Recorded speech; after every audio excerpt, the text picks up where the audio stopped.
खबर शामिल करते लाला मूसा से मोहम्मद रफीक भट्टी की रिपोर्ट के मुताबिक असिस्टेंट कमिश्नर खारियां साजिद मुनीर कलियार की ज़ेर सदारत कमेटी रूम में सर्टिफिकेट्स की तकसीम के हवाले से अहम इजलास मुनक्कद हुआ, जिसमें तहसील भर के अफसरान ने शिरकत की। इजलास में वज़ीर आला पंजाब हमजा शहबाज शरीफ की गुजरात आमद के मौके पर नुमायां कारकर्दगी का मुजाहरा करने वाले तहसील खारियां के अफसरान को असिस्टेंट कमिश्नर खारियां साजिद मुनीर कलियार साहब ने कारकर्दगी सर्टिफिकेट से नवाजा।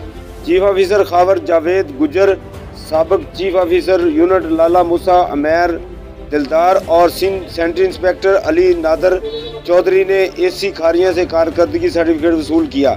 असिस्टेंट कमिश्नर खारियां ने साजिद मुनीर कलियार ने सर्टिफिकेट तकसीम किए के मौके पर अफसरान से गुफ्तगू करते हुए कहा कि तहसील भर में काम करने वाले अफसरान को हमेशा हौसला अफजाई की जाएगी।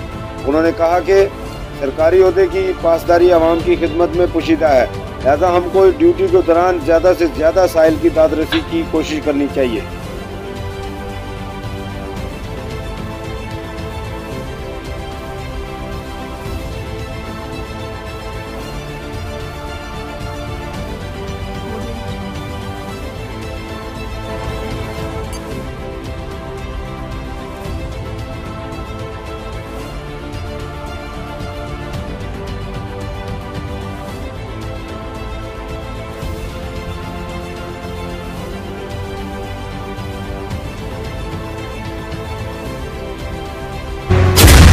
शदीद गर्मी में बेएहतियाती जानलेवा भी हो सकती है। हीट वेव के मुज़िर असरात से तहफ़्फ़ुज़ यकीनी बनाएं। वक्फे वक्फे से पानी और मशरूबात पिएं। गर्मी में बिला जरूरत घर से बाहर न निकलें। धूप में निकलना जरूरी हो तो गर्दन और सर को ढांप कर जाएं। ढीला ढाला और हल्के रंग का सूती लिबास पहने। स्कूल के बच्चे अपने सर ढांप कर रखें और पानी की बोतल साथ रखें। सख्त धूप में मशक्कत से गुरेज करें। धूप में खड़ी बंद गाड़ी में न बैठें। ज्यादा प्रोटीन वाले मुरगन खानों से परहेज करें। किसान अपने मवेशियों और फसलों के लिए पानी का मुनासिब इंतजाम करें। किसी भी हंगामी सूरत हाल में PDMA की हेल्पलाइन 1129 पर कॉल करें। आपका तहफ़्फ़ुज़ हमारी तरजीह। हुकूमत पंजाब।